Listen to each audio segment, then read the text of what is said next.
Hey guys, it's Simsastraya and welcome to a speed build of a micro home for the brand new Tiny Living stuff pack.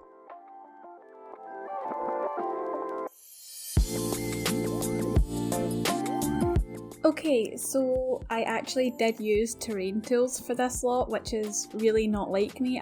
I find them super fiddly and really hard to manage, but I tried it basically. I did try it, and the actual design of the outside of this house was so difficult because I kind of thought going in that as you can see up the top, we're limited by square numbers to meet the different criteria of the different levels of homes. So you get small home, tiny home and micro home. So this is a micro home, okay? This is a maximum of 32 squares. I thought that would just include like inside wall space. Not the case at all. It includes like decking, and even if you were to put like the decking up top, which you can do to technically place a second floor, but it allows you to like add details to the outside of the house and everything, you can't do that. That counts as an extra square, which was really difficult to deal with. It kind of limited what I would usually do for the outside of a house, especially for a modern house. I would have like the trim going around the top because of that roof style and everything. I just prefer it. That kind of thing, like that was all, kept under wraps, and the decking, you can't have a large deck space because it counts that as tiles that contribute to the home. So it sort of pushed me outside of my comfort zone a little bit, which honestly I'm really, really happy about. It was so much fun. Once I actually realised what I had to do, I was a bit like, okay, a little bit different here. But I had a lot of fun with the build. And yeah, the floor plan is so simple, guys. I just added like a 2x2 room for a bathroom. But we will get into that later.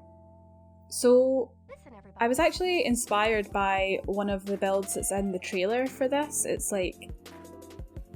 It's got like all the different coloured sidings out the front and everything, so I took that as well. I wanted like the nice yellow and the blue because this lot is in Windenburg.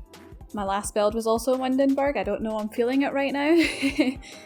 But this lot is on Windenburg. It is on the island, and that was sort of like the beachy feel before we had island living. So sort of like sunshine and blue skies and stuff like that. That's sort of where I got the inspiration for the blue and the yellow, and then the idea originally came from the actual trailer for this pack. So yeah.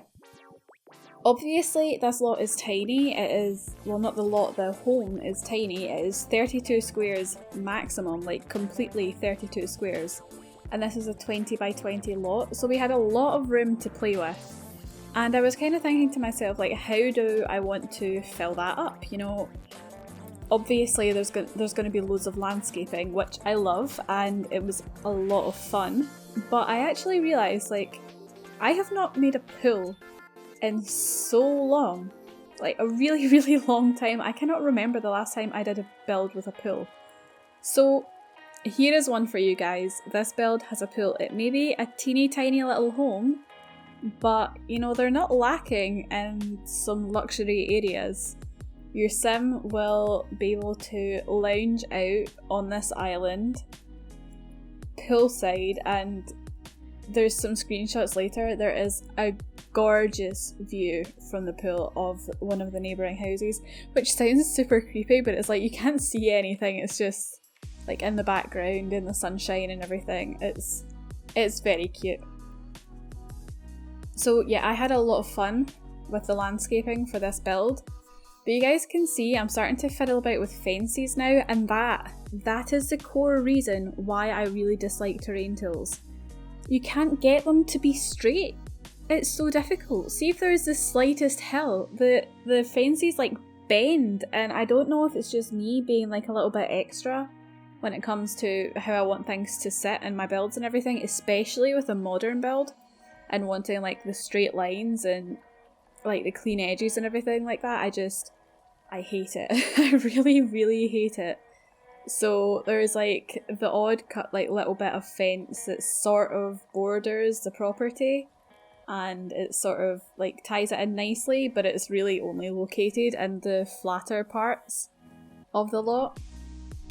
You know, overall I'm happy with it. I think that it looks nice. I think that it's pretty cute. I mean, they're off on an island anyway. They have like 2 neighbours. They're not gonna get like a lot of hassle anyway. But yeah, I can't bring myself to build a fence on a hill in The Sims 4. It upsets me to absolutely no end. And yeah, I go kind of maybe overboard with the landscaping. I do lots of like areas that are maybe looking like a little bit overgrown, but taken care of to an extent, but it's just like, it feels like a really natural place to live. I think that it's cute in that sense. Okay, we have done a little skip forward. I did finish off the pool area. I haven't added furnishings yet, but I did add a little bit more to the landscaping, and I put a pond down the front because I've not done that in ages either.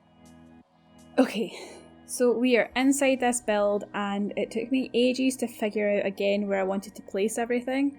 The kitchen's like a little bit funny. I had to put stuff on that back wall.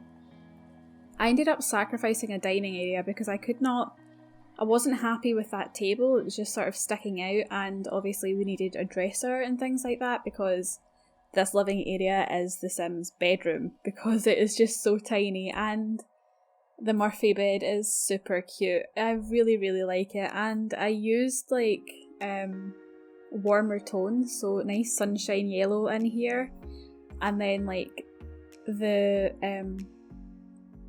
secondary colour in the new stuff pack items, they have wood and then they have like a bright colour, and I picked like a nice peachy orangey for that, and I think that works really, really well. It just makes the place feel so warm, and I'm really, really, really pleased with it. And yeah, you guys can see over at the side that little counter that's in the corner there on its own. That's where the sink is going. So the kitchen is fully functional. It does have a sink.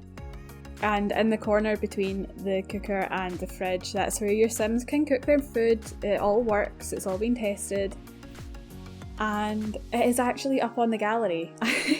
I'm so bad for putting my builds up on the gallery. But this one is up, and you guys can access it at any time.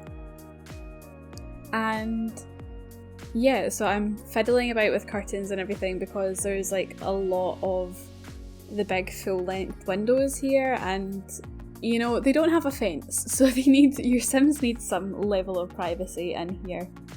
And I'm just cluttering it up. And the new stuff pack added lots of new clutter items that I'm really, really happy about. Overall, guys, I love this pack. I like tiny homes anyway, and the stuff in this is like modern-ish as well, and I'm just so happy with it. I can't even. And you guys should see I did manage to fit in a desk with a laptop. So I mean, like, this place is totally ready for your Sims to move in and live and work and experience tiny living. I think, you know, I might actually put a Sim in here and play about with it. And yeah, once again, the shower from university was just a lifesaver because you can make a 2x2 bathroom now, and it's just so excellent. It means that they don't need to use the kitchen sink to wash their hands after they've been to the bathroom. It's ideal, guys. It really, really is. And those little like plant pictures are just so cute. I love pops of green, and modern builds are just perfect. Okay, we are outside, and this is super brief. It's just like a couple of loungers, some plant pots and everything like that. And then that is this build finished, and I have talked all the way through it. I'm so sorry. I hope you guys liked this build. If you did, could you please hit the like button and subscribe if you haven't already? And yeah, I will see you guys in the next one. Bye guys!